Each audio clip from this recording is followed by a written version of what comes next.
भाजपा की सरकारें जो हैं अमीरों के लिए चलती हैं। इसमें गरीब के लिए, मिडिल क्लास के लिए कोई सोच नहीं है। बड़े बड़े पोस्ट में, बड़े बड़े अधिकारियों के जहां जहां सत्ता है वहां क्या 84% ओबीसी, SC, ST के लोग हैं? कि आप जब दुकान में जाते हैं और कुछ खरीदते हैं, दुकानदार आपको चाइना माल दे देता है, कहता है कि इसकी 10 साल की गारंटी है, घर जाते हो 10 दिन में टूट जाता है। यही है खोखली गारंटी मोदी जी की।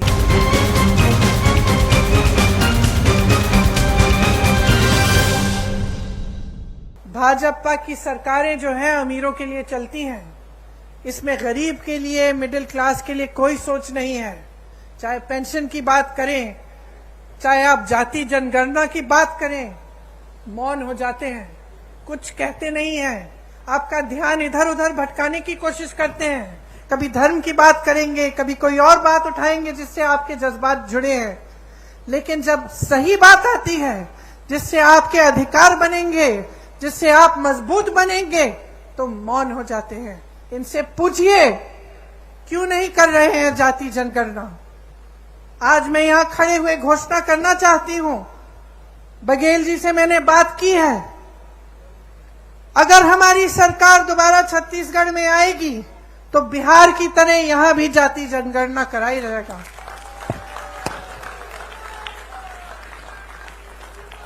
बिहार में आपने देखा है, बिहार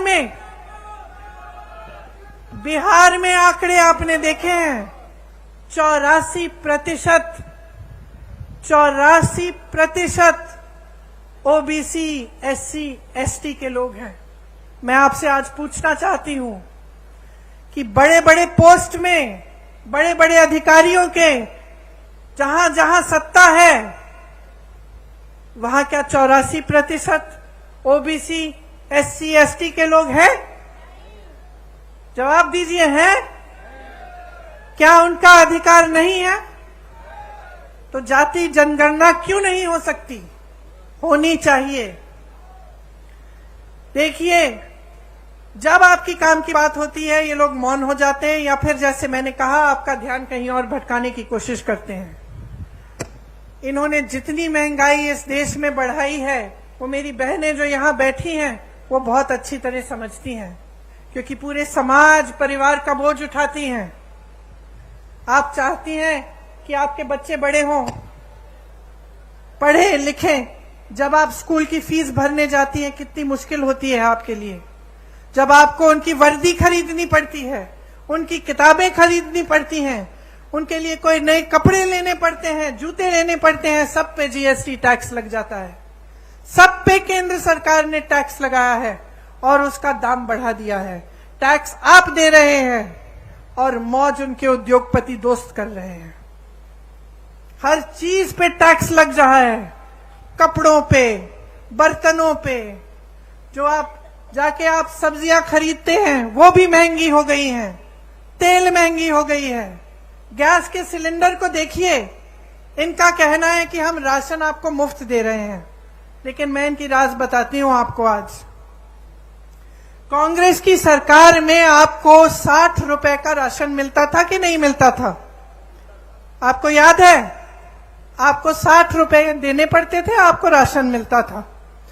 उस समय किसी को याद है कि सिलेंडर का क्या दाम था? 425 रुपए था। 425 रुपए का सिलेंडर था, 60 रुपए का आपको राशन मिलता था। तो 485 रुपए में आपको राशन भी मिल जाता था, आपको सिलेंडर भी मिल जाता था। ये सही है कि नहीं बहने? सही है। अब इन्होंने कह दिया कि हम राशन मुफ्त दे रहे हैं, बहुत अच्छा। सिलेंडर कितने का दे रहे हैं? 1125 रुपए से 1200 रुपए में। समझ रहे हैं आप कि आपके साथ कितना बड़ा धोखा हो रहा है? आपको कहा जा रहा है कि आपको राशन मुफ्त मिल रहा है, लेकिन जितना राशन का दाम पहली सरकार को आप जितना राशन के लिए देते थे उससे कहीं ज्यादा सिलेंडर का है। तो जहां आपको 485 रुपए में दोनों चीजें मिल जाती थी, आज 1125 रुपए में एक सिलेंडर मिल रहा है। कौन खरीदेगा? अरे इनके उद्योगपति दोस्त आपके घर आके आपके लिए सिलेंडर खरीदेंगे? जहां जहां रोजगार का मौका था इन्होंने खत्म कर दिया। नौकरियां मिलती थी, रोजगार मिलता था पीएसयू से। इसीलिए पंडित जवाहरलाल नेहरू का जो नजरिया था उस समय कि बड़े बड़े पीएसयू बनाए ताकि जनता को रोजगार मिले, आज वो पीएसयू बिक गए हैं, निजी बन गए हैं। उसमें ना आरक्षण मिलेगा और ना रोजगार मिलेगा। आपको खेती किसानी से रोजगार मिलते थे और पूरे देश भर में किसान को इतना कमजोर बना दिया है कि वो बेचारा कमा नहीं पा रहा है। डीजल में जीएसटी, पेट्रोल में जीएसटी, खाद महंगी, सब चीज महंगा, गुजारा नहीं हो रहा किसानों का। और तीसरी जगह जहां से रोजगार बनते थे, छोटे छोटे उद्योग, जैसे आप दुकान, छोटी राशन की दुकानें, छोटे उद्योग जो हर जगह, हर जिले में, हर छोटे छोटे शहर में होते थे, नोटबंदी को लेकर, जीएसटी को लेकर वो भी बंद हो रहे हैं सारे। तो रोजगार देंगे कहां से ये लोग? इनको कोई दिलचस्पी नहीं है आपकी भलाई में। ये सिर्फ चाहते हैं कि सारी देश की संपत्ति इनके बड़े बड़े उद्योगपति दोस्तों को मिल जाए ताकि उनके जरिए उनकी पार्टी में डाला जाए और चुनाव पे वो पैसे फेंक फेंक के चुनाव जीत सके। ये उनका मकसद है, सत्ता में रहना। और जो नेता सिर्फ सत्ता में रहना चाहता है और वो ये नहीं समझता कि सत्ता देने वाली पब्लिक है, तो वो नेता पब्लिक की भलाई कभी नहीं कर सकता। आज बघेल जी ने कहा कि यहां पे प्रधानमंत्री जी आकर कहते हैं कि अगर देश भर में धान खरीदी का सबसे ज्यादा यहां पे दाम मिलता है तो उनकी बदौलत है। अब बताइए, ये जब प्रदेश सरकार काम करती है तो उसका श्रेय भी लेना चाहते हैं। इससे उनकी नीयत दिखती है।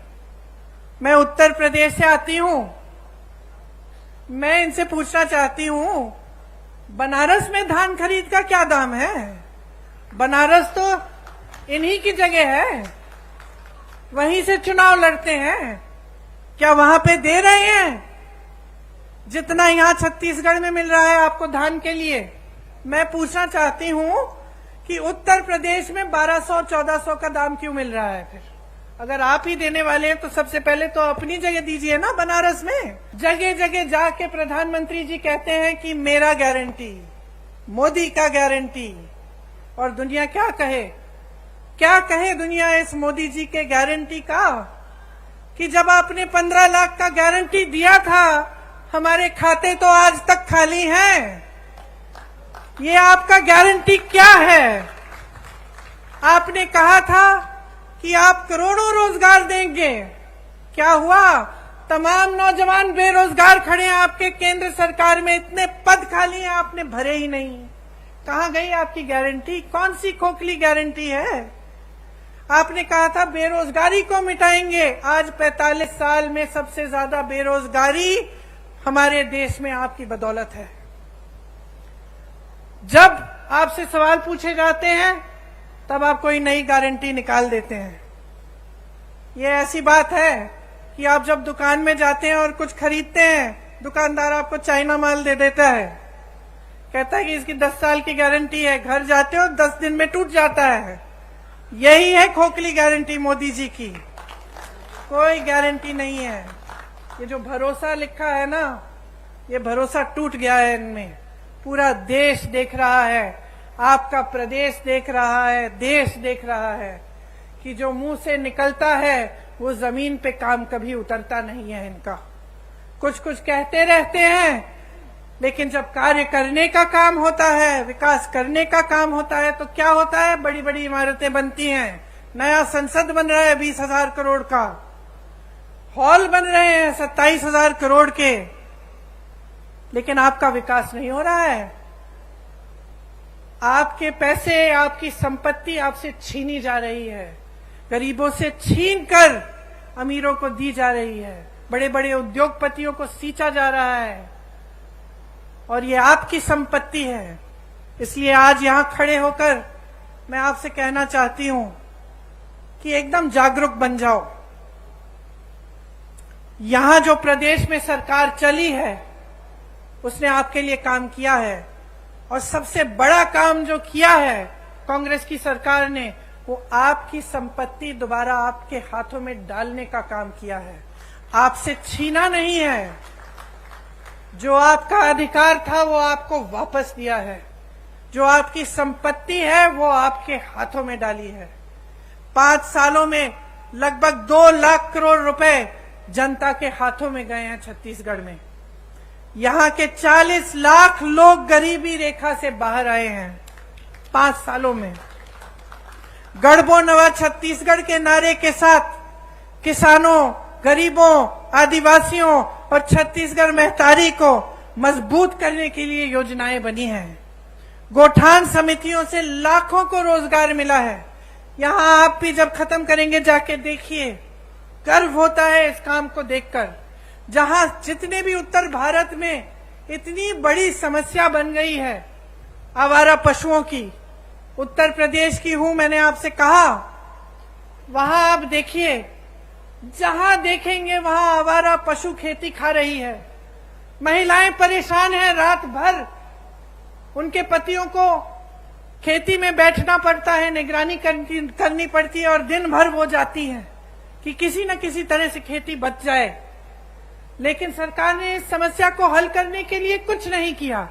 यहाँ छत्तीसगढ़ में मैं गर्व से कहना चाहती हूँ कि जो गोठान योजना है उससे ये समस्या हल भी हुई है और इससे आपकी प्रगति भी हुई है और आपको रोजगार मिले हैं, आपकी कमाई हुई है। वहां खड़ी हुई मेरी बहनें खुशी से खिलखिला रही हैं। मैंने जब उनसे पूछा खुश हो, मुस्कुरा के कहीं खुश हैं।